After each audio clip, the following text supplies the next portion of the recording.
Staring, all of us right now are staring spot on to Rosh Hashanah, Yom Kippur, Aseret Yimei Tshuva, Sukkos. We have a whole set of Yom Tovim coming right on. We have a lot of history with these Yom Tovim, personal. All of us have our own feelings about these Yom Tovim. The younger somebody is, they're remembering it as a 7-year-old. Oh my gosh, you may slichos, davening's longer. Rosh Hashanah, really long davening. Yom Kippur, Aseret Yimei Tshuva. Right after 2 days Rosh Hashanah, the next day's a fast. Tzom Gedalia. With our own feelings towards these days. And and we have a job as we're maturing and getting more sophisticated. These days are precious. I believe most guys here, my dream for every guy here, to come to a day we actually wish there were 2 Elul a year. Where you wish you had a second chance. I'm not saying you want it all year, but a guy would want a second Elul. I promise it's shaykh for a normal, cool, grounded individual that he wishes there was a second Elul, or maybe 3 Eluls a year. And I want to talk about the days in front of us. We're in the middle of Yemei Slichos, and we're coming already. Sunday night, Monday is going to be Rosh Hashanah. I want to speak about Sukkos. Now, it's funny to talk about Sukkos. It's very late in the process, Sukkos. Sukkos really is profoundly connected to Rosh Hashanah, to Aseret Yimei Tshuva, to Yom Kippur. And the simplest source, Sukkos is a very happy Yom Tov. Vayisa'ach Sameach. It's a Yom Tov like all the regalim, but specifically Sukkos has a massive inyan of simcha. There's a tremendous joy. We know about the Simchas Beis HaShoeva. Maybe the happiest celebration that existed in the Jewish people was the Simchas Beis HaShoeva. Millions of Yidden, millions, would converge on the Beis HaMikdash, and the gathering was just electric. It was magical. We don't think about it enough. The whole regel was nuts. The whole Yom Tov was the most exciting, crazy. Shalosh Regalim are wild. Yerushalayim is a complete party. There are millions of Yidden sitting in Yerushalayim. Everybody goes there. The mitzvah d'oraisa to present yourself to Hashem. Millions of Yidden are sitting in Yerushalayim. We did something that's crazy. We left cities. Cities emptied out. There wasn't one Jew left in the city. Now, the danger of that, all our stuff were in the city. Any single person, and Goyim knew that we leave our cities. Any single person can walk into a city, you rob a house, there was no police, we were the police. There was not a person, and our houses were full of all our stuff. We didn't bring all our stuff to Yerushalayim. Where are you putting all your stuff? So you left your house completely empty, vulnerable to bandits, to robbers who knew that Sukkos, we abandoned our houses. But the Jews, in complete loyalty to Hashem, we said, okay, Hashem, keep us safe, and we left, and things weren't stolen. Hashem protected our cities, but that was a miracle. We would leave complete empty houses with with Goyim knowing we do this yearly at the same time. You know when we're going. You could check the calendar. We would all go to Yerushalayim. In Yerushalayim, we're sleeping, every square inch is taken. In Yerushalayim, their barbecues daily. The whole Yerushalayim smells a delicious smell. Steaks daily. We all have a mitzvah d'oraisa, a chiyuv, an obligation. You put on tefillin, you wear tzitzis, you sit in a sukkah, you eat steaks. We have a mitzvah d'oraisa of a shlamim. We brought shlamim every day.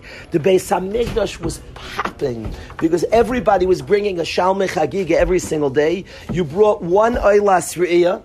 In Oila, that all went to Hashem. You brought one over Yantiv. That was your way of presenting yourself, and you brought an Oilas Re'iyah. And then daily you brought Shlamim. How much Shlamim you brought depended on the size of your family. Depended on how many guests you were having, how big your party was. And you made Shlamim, and in Yerushalayim was just wild scene of people rejoicing.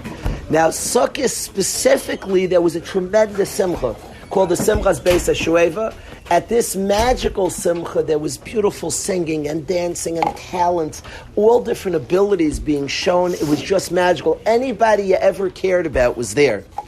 And it was just a magical gathering. Now, what is the source of this great simcha of Sukkos? What is the deal with the simcha? So I want to talk about one aspect of Sukkos, and then you'll see why I'm getting to Rosh Hashanah. Why are we jumping to Sukkos? I think understanding Sukkos will help us engage and understand the process we're middle. If you want to know what the Simchas Beis HaShueva was, you'll turn to a Gemara Sukkah. What were they singing? What were they singing in their circles when they were dancing and the music was playing and they had bands the size of, they had humongous bands, every type of instrument playing. It was just all-out madness. And what were they singing? They were singing Ashrei Misha Loichata. Fortune is the person who never sinned. Umisha Chata. And somebody who did sin, do tshuva, and Hashem will forgive him. The celebration was a celebration of Mechilas Avonos, that Hashem forgave us. That we've reconnected and rebonded to Hashem. That was the awesome explosion of Simcha of Sukkos.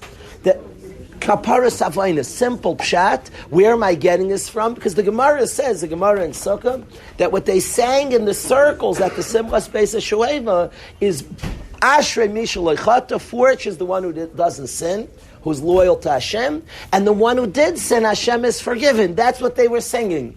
So the great joy, Pashut Pshat, this is how most Rishonim learn, was the joy and the simcha of Kaparas Avonos. We've reconnected to Hashem, we've rebonded to Hashem, and the explosion and the great joy.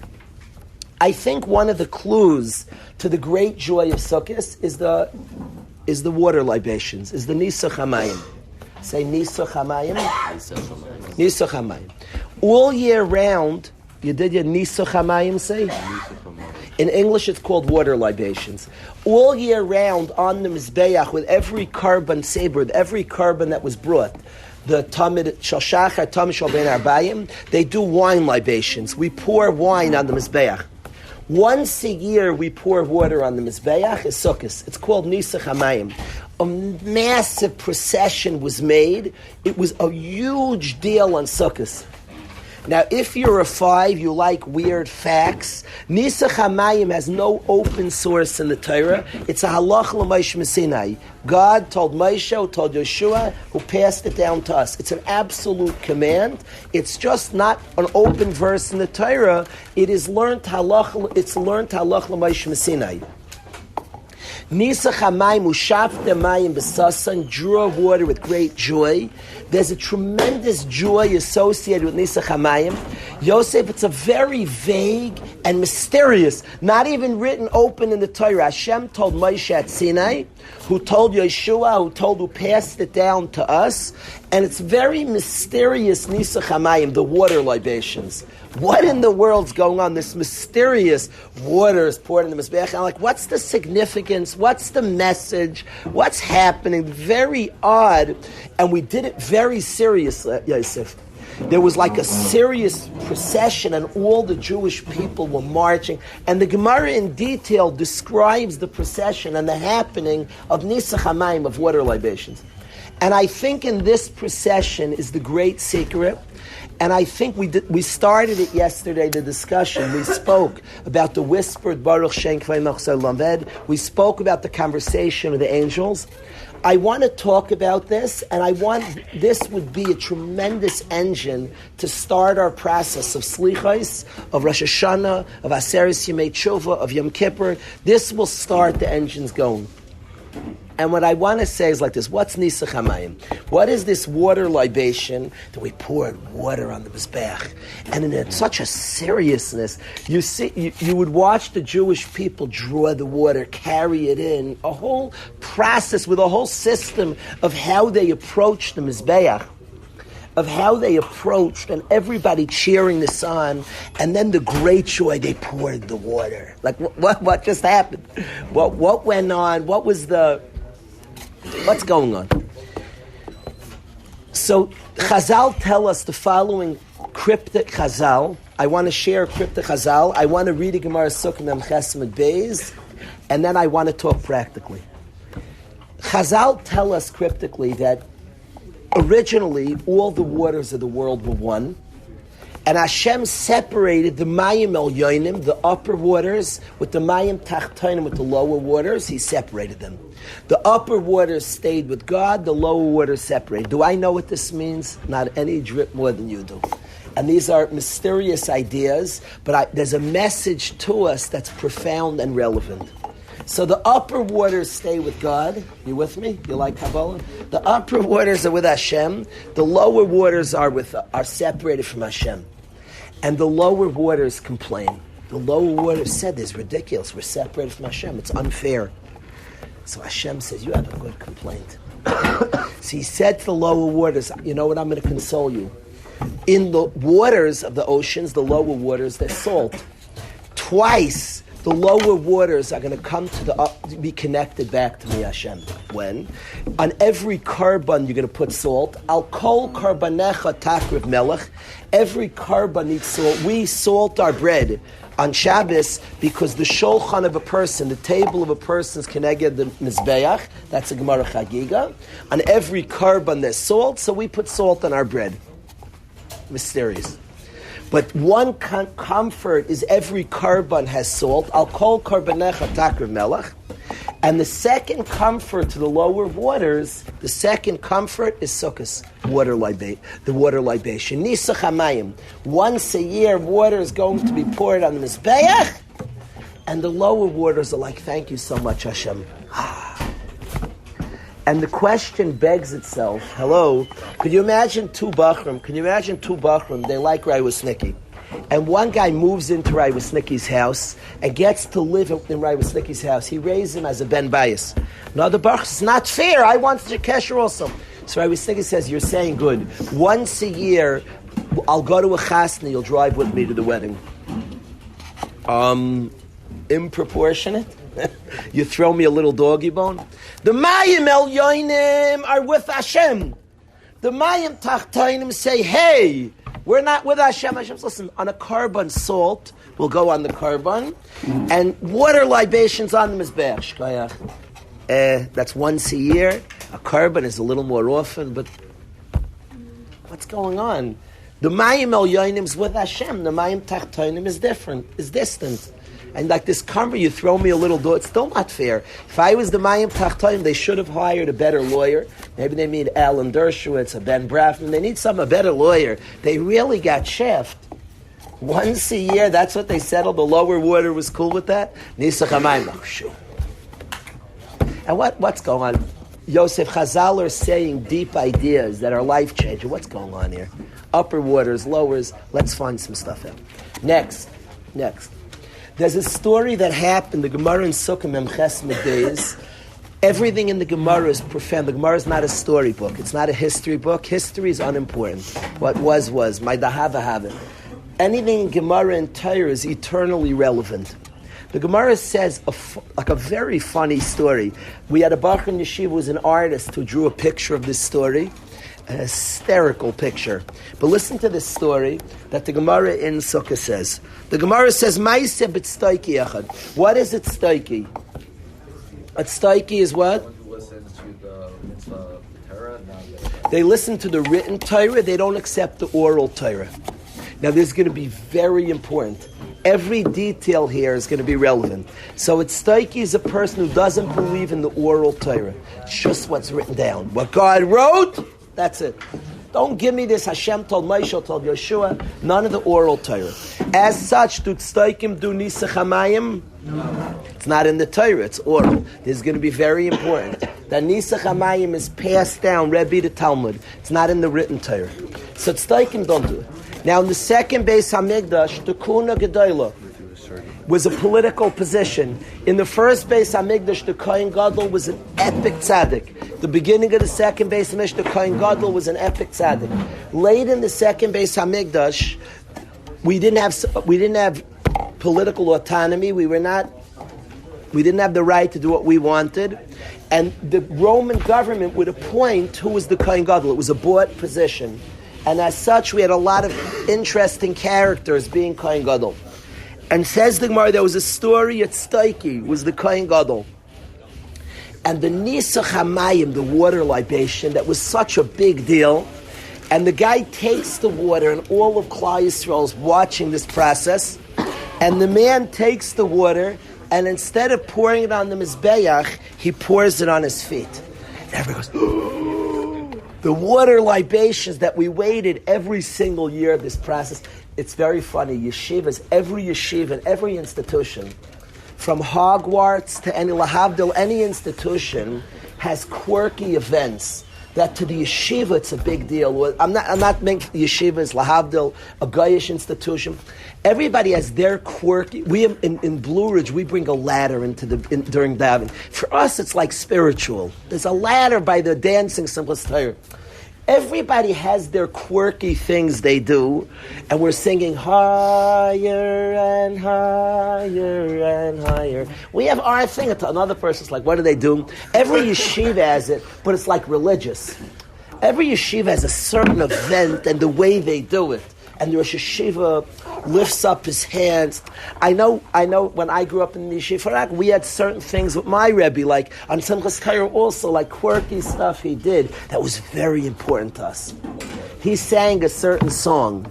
He did introduce the Akafas with a certain song, but to us it was religious. Now an outsider would come and say, "What are they doing?" It's like you don't understand. Nisach Hamayim is a mitzvah in Torah. We have this whole procession, this whole seriousness of them pouring water on the Mizbeach. Like an outsider comes, like, what do you, chill out. The tzaddikim who didn't believe in Torah Shebaal Peh. So the guy takes the water and all of Klal Yisrael picks it up and walks. And the Klal Yisrael's like into it, it's gripping, we're serious about it. And then the man dumps it on his feet. And you hear like a massive click, and the Jewish people are incensed. They're really mad at the guy. He dumped the water libations on his feet. This guy dumped it on his feet. This is serious by us. So what everybody do, all of Klal Yisrael took their esrog. Remember, it's Sukkos. So we all had lulav and esrog. We took our esrog and people pelted him with the esrog. Ragmu kolam besrogayim. The entire Jewish people pelted him. I have a machlokes with my kids for years. It's an unresolved. My kids say he died. Maybe I'm just not as gory as my kids. My kids say they killed him. That the Esrogim totally killed him. Ragmud, he was stoned. My kids kill him. I keep him alive. I don't know. I don't know that he died. They may be right. Usually, usually what the Moras teach is true. Did you guys have the guy dead or alive? I never had him dead. But the Klal Yisrael totally stones this guy with all their Esrogim. A chassan you don't like, you make sure there's hard candy. They did not throw the aravos at him. They could have thrown the aravos. A chassan you like a lot. We have those candy nobody in the world eats. What are those sunkis? I never seen a bacher eat a sunkis candy. I haven't seen one yet. And what? You like them, Rav? Get all the bags that don't get eaten. You should give them. We have closets full because nobody eats them. Some guy Shabbos was buying sunkis for years. We'd put them at Einigs and they just stay there, and we use them up only when we pelt the chassan because it happens to be a very soft candy. The problem is by the time we pelt, they've been here for so long. The sunkis they're like hard already, and it does hurt. But sunkis is soft candy to throw. But if you like the chassan, you throw something soft. If you don't like the chassan, they get some hard, tough candy. This guy, they stoned with the esrogim. They did not throw the aravos or the adasim at him. They threw the esrogim. My kids have him dead. I'm not sure he died. This artist in Yeshiva drew a picture, a great picture. You see esrogim totally engulf a man. You can't see the man's under there, except you see his arm coming out of a whole pile of esrogim. I assume he learned like my kids that he's dead, because I don't know how a guy would survive that. I know, and the Torah, right, Beller agrees to my kids, because in the Torah, by skill it says Ragmu, to stone him, and he dies. And here it has the same Lashon Ragmu, so Rabbi Beller stands up for my kids. They may be right. If their Morah taught them he died, but Ladaiti, I just don't know he died. The Gemara says they stoned him. The bottom line is they stoned the Kohen Gadol with the Esrogim. Now that's the end of the story. If you think in the Gemara, every word is measured. A stoiki doesn't want to do Nisa Chamayim, pours it on his feet, and they pelt him with the esrogim. Why didn't they throw their siddur at him? They don't want to throw siddur. How do you throw a mitzvah, the esrog? Why didn't they throw their lulav at him like a javelin? The lulav, they should have been lulav. Nobody threw lulav, they threw esrogim. Every word of Gemara, something's being said, something's going on. I would like to explain the pshat to them. I would like you to get clarity. And I think in understanding Nisa Chamayim, understanding the pelting with the esrogim, I think we can start our process of Rosh Hashanah, Aseres Yimei Tshuva, and Yom Kippur. And to explain the whole story, I want to explain as follows.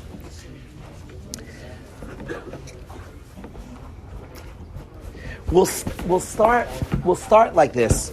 The esrog is a very unique fruit. And Chazal tell us about the esrog, that the esrog has a quality that's unusual in the world. And it says esrog is tam eitzai upirya shaveh. See, the Torah calls it pre-eitz hadar, pre-eitz. It never says in the Torah an esrog. It calls it a pre-eitz. And Chazal explained to us that an esrog has a unique quality. The tree and the fruit taste the same. Now, if you go up to an esrog tree and eat the tree, I don't advise to eat the tree. And you could, I don't know, how esrog tastes itself is an interesting question. There's a guy in the shul by us, I love this, yearly, he makes at the end of Yontiv, he makes for Simchas Torah this vodka that has esrog in it, and the olam loves it and gets totally smashed from it. I happen to like it. I like this. I'm against drinking all year. I agree with them. I'm very fired up about esrogim. The esrog to me is one of my favorite mitzvahs in the Torah. Every single year I go with my kids. And maybe, besides for Kiddush, it's the best moment of the year. And we go and we buy esrogim together. Now, I'm very into, my opinion is that hadar, beauty, depends on, there's no one beauty in esrog. Now, there are halachic parameters, but I think you decide. In halach, I have a raya from Yerushalmi like this, but I think you decide what's pretty. That's my opinion. So I bring my kids and they each pick out a pretty one. Now it's very cool. Like if you know my kids, like one wants the biggest one in the store. I get him. What he likes is beautiful. Another guy wants petite and small and not so, a little quieter one. I get him.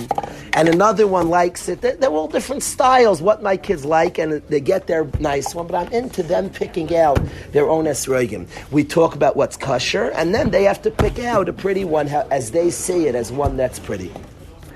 The bottom line is that this guy makes like an esrog thing. He on Simchas Torah makes this esrog drink. I can't drink it. It doesn't sit well with me. But I live vicariously on this one, and I'm happy others drink it. Now, the esrog's uniqueness is that there's some part of the tree that tastes like the fruit. I don't know if it's a sap on the tree. I'm no expert on the esrog tree. There's something on the tree that tastes like the fruit. And that's a unique aspect of an esrog. Now, if Chazal tell us that Hashem really wanted that every tree in the world should be Tan Eitz Imperiya Shava, Hashem really wanted, that was like the plan. When Hashem wants, happens. But Hashem decided, this is like the ultimate plan, that the tree and the fruit taste the same. And Hashem made it that the world didn't listen to him. And fruits do not taste like the tree, except the esrog. The esrog went according to the real plan of Hashem. Now, we are learning a lot of strange ideas today. Hashem wants that you walk up to the tree and you taste the apple in the tree. You taste the orange in the tree. The world didn't listen. The trees do not taste like the fruit, except the esrog is one of the few trees that did listen. What's happening here? The tree represents the work, the struggle. The tree is not... You don't get to eat a tree, you eat the fruits. The fruit represent the tachlis, the goal. The delicious fruits that you pick up at the end. When we spoke about a farmer a lot with Bikurim. When a guy's sitting there laboring and slaving and working hard, I visualize my tree and fruits. Every guy loves the magical time in yeshiva, the last night. and you have 170 sincere, growing people, and it's a magical night. But the magic of that night is from hard labor. I love the boring day in yeshiva when a Rebbe is sitting, walking somewhere on the campus, talking to a guy. It's not the dramatic day. The Rebbe talking to the Bacher is the tree. The fruit is the last day the inspired guy gets up and addresses his yeshiva. That's the fruit, that's the end game. But the tree, the work, and all the toil that goes into creating that fruit. There's the tree and the fruit. The tree represents the process, the working, the struggling, planting, plowing, all the work, grafting, all the work that goes into the production. And then you have the fruit at the end, the beautiful fruit at the end. And what Hashem wanted is that the process itself is precious, the great source of Kiddush Shamayim. The process is as important as the fruit. It's true at the end as a delicious fruit. But the process and the work and the difficulty is supposed to have the same taste as the fruit. Because the work to get there is as important as the end. The very work and struggle and difficulty and battling is delicious. Now this world, it's not let it feel that way because there wouldn't be any challenge. Hashem doesn't allow it to be that way because there would be no challenge of this world. So the reality is that the tree doesn't have the taste of the fruit. There's much work and struggle and battle and fight. There's much struggle. And the tree doesn't taste like the fruit. But the esrog lives right. The esrog announces that the whole process is important and precious. The tree tastes like the fruit. The process, you hear what I'm saying, Yosef? Sometimes you have two kids in a class, Yosef. So in the world of school, you have the good boy, everybody's proud of, and the bad boy. In the world of reality, there's the main thing in the world is to work on oneself and struggle and overcome. That's the purpose of our existence, to be Mekadesh Shem Shamayim. And we're Mekadesh Shem Shamayim by working hard and overcoming struggle. So the sense of the good boy and the bad boy, it doesn't appreciate that what we're here to overcome. Both boys are here to work and overcome and strive and fight and withstand challenges and overcome difficulties. It's the purpose of our life. The tree represents that difficult struggle and fight. The peiros represent the person standing after they've won a victory. But the struggle is so important and precious. So the esrog, the tree tastes like the fruit. The esrog announces that the struggle is precious. That's what the esrog announces. Now we're going to move away from the esrog. That's what esrog means, that it's pre-eitz hadar. The fruit and the tree taste the same. Now let's get back to Nisach HaMayim for a minute, Yosef. The water libations, you had the upper waters and the lower waters. And lower waters say with distance from Hashem. And Hashem said, yeah, but Nisach HaMayim, water libation. When you pour water on the Mizbeach. The answer, Yosef, is that we asked the question, it's an unfair, the lower waters must have had a terrible lawyer. That it's compromised. The upper waters got to be with Hashem always. The lower waters were sent far apart, Michal. And the lower waters, great consolation. Once a year, you'll get poured on the Mizbeach. Shkoyach. What a measly compensation. The upper waters, you're always with Hashem. The answer is that what Hashem was saying is that it's true the upper waters are always with me, but it's equally precious. What I want is the waters return to me. You that are distant from me, you're sent down, your return back is what I want. Your fight and struggle. Water libation represent that which is distant and returns, that which finds its way back. That's what water libation represent. The water is poured on the Mizbeach. That which was distanced from Hashem, purposely distanced, that which was separated from on high, makes its way back to the Mizbeach. Hashem says that's the purpose of my world. That's a consolation. It's not like a measly, okay, the upper waters are always with me. What I want, Hashem says, it's true there are upper waters that are always with me. But what I desire is the lower waters return to me, making your way back. The Nisach HaMayim is done after Rosh Hashanah, Aseres Yimei Tshuva, Yom Kippur. The Nisach HaMayim is a source of massive joy. It represents the human being with struggles that Hashem created, that Hashem set us up. And the human being fights and works and overcomes and makes his way back. And we celebrate with the lower waters being poured on the Mizbeach. And the visual, the Yidden understood this, Yosef. They visualized when they saw the lower waters and the water came back and poured on the Mizbeach and the place erupted.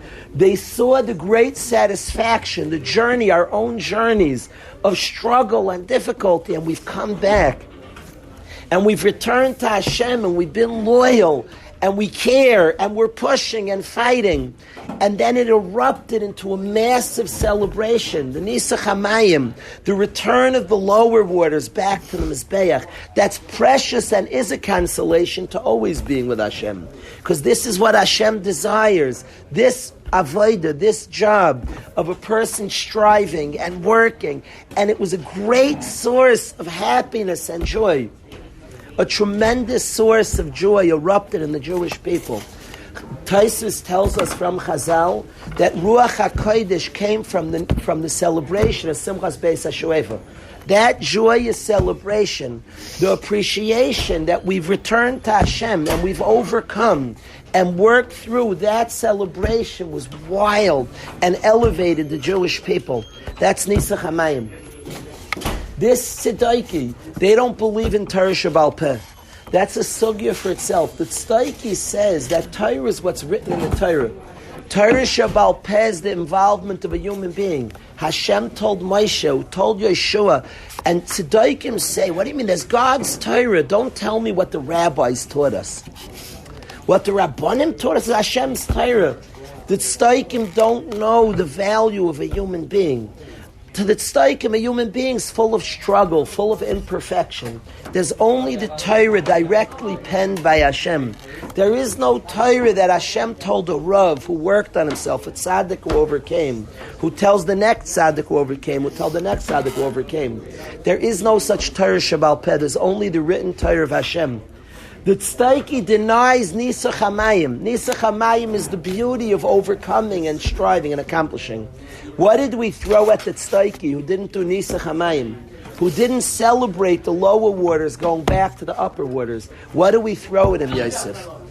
Jacob, we threw an esrog. An esrog creates hadar, that which the fruit and the tree taste the same, that which says the struggle is valuable and precious. There's beauty to the struggle. When he didn't do Nisach HaMayim, when he didn't take the lower water and put it back to the upper water, he didn't celebrate this process and wasn't excited about it, we pelted him with our esrog. There was a message. We didn't throw the lulav, we didn't throw the adas and the aravis. We pelted him with an esrog. We had a specific message to this fellow.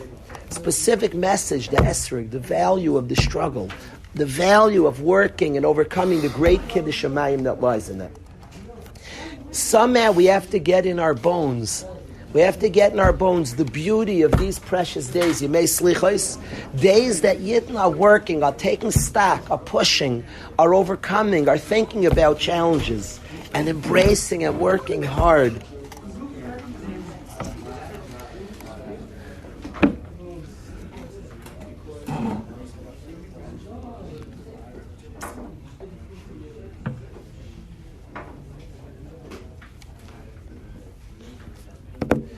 These are precious, precious days that the Yidden are understanding that we have challenges, we have difficulties. They're all different impediments to Avodas Hashem, designed by Hashem Himself. But the Yid with sincerity is honest, takes stock, and figures out and designs a plan for the year, and designs a plan for his life of growing, of overcoming. And these are precious days of Yemei Slichos, of Rosh Hashanah, when the Yid is asked to be Mamlech Hashem. his journey, his difficulty, and his saying that Hashem's the Melech, HaMelech, is important and is a great source of Kiddush Shamayim. And then he embarks on Aseres Yimei Tshuva. And then he has a day of Yom Kippur. Hashem accepts his tshuva and is right and wants and desires his tshuva. All that process is beautiful. And the Yid celebrates that, explodes into a Sukkos. The celebration of that process of the Yid working and overcoming and striving, it explodes into a Sukkos.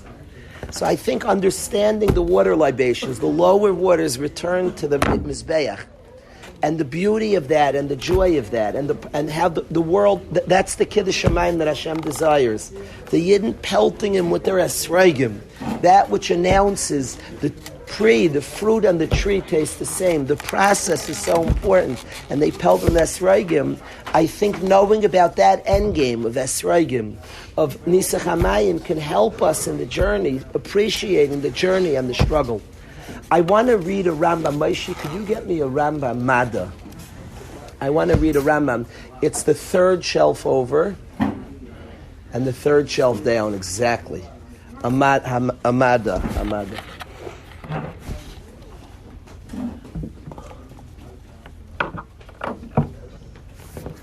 Thank you so much, Moshe.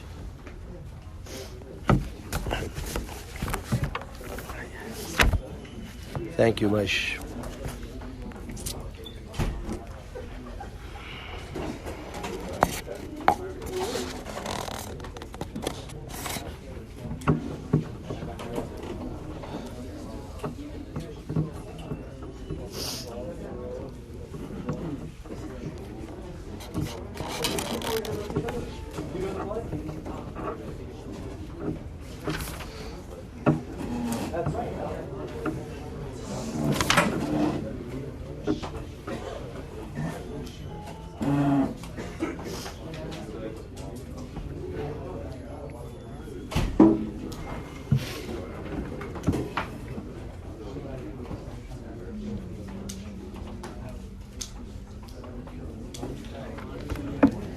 The Rambam in the 7th parak of Hilchos Tshuva describes the beauty of a Baal Tshuva, the excitement of a Baal Tshuva, the excitement of a person who changed his status, who changed his standing.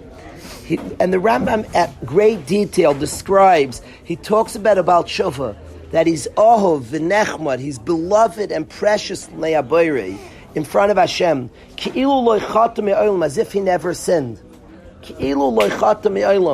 It's precious to Hashem like he never sinned. Hashem values his process. He values his precious. His tremendous schar. Shaitam tamach, and he tasted avera. Upirshman, he was separated. V'kavash yitzur, and he overcame his yetzer. I wanna share with you a chiddush I have, but then we got to get to Gemara shiurim. I want to share with you a chiddush I have that I want to say, and with this we'll close this conversation. My Rebbe asked the kasha. There used to be something called Tshuvas HaMishkal. Simcha, there was something called Tshuvas HaMishkal. Tshuvas HaMishkal was a system of tshuva that people for certain averos would punish themselves in certain ways. They would give physical yisurim to themselves. And there was whole svarim about this type of tshuva. The guy would fast a certain amount of days. The guy would, there was all different yisurim that people would give to themselves in doing tshuva. And there was svarim about this type of tshuva. And there was a whole system how you did the tshuva. I don't know the system, but I know it must have been harsh, because somebody wrote to Noraim Yehuda that they did a terrible avera.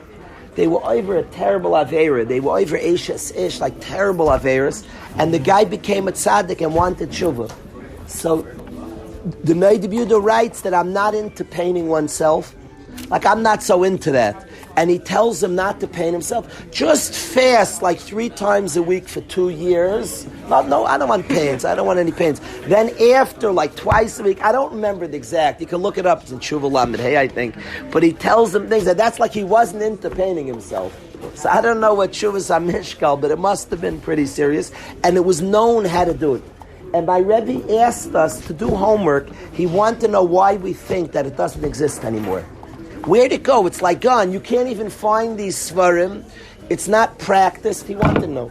So I was curious. I was looking around, and I don't remember how to see after the Shmaya, I found the Trumas Hadeshen. And the Trumas Hadeshen was asked that there was a guy who was captured by Goyim. And he was raised as a slave by Goyim, and he did terrible averos, raised in such conditions. And then he escaped and became frum, and he wanted to know from the Trumas Hadeshen. He wanted to know what tshuva he should do, what type of, he did such bad averos. He wanted to know what type of pains he should give himself. And the Trumas Hadeshen said that for you were so amongst the Goyim, so you're tempted tremendously by wrongdoing. You have massive temptation. Your holding out counts as your Yisurim. Somebody who was raised separate, so doesn't needs Yisurim. You were so raised with Chet, and with these things you were so exposed not to do these things counts as your Yisurim. So I felt that Trumas Hadeshen to a generation that's been exposed. Just the fact of a person being miscaber counts for Yisurim. It counts for the Yisurim that's Mamrik Avainus, that cleanses a person in our beautiful generation, that Hashem designed it should be exactly as it is.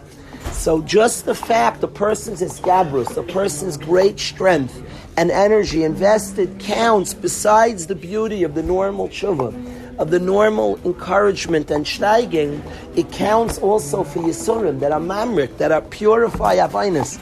Yisurim that sometimes the body needs to purify are escabrus, klor. What was that Trumas Hadeshen, to me, klor was written from Zmanenu.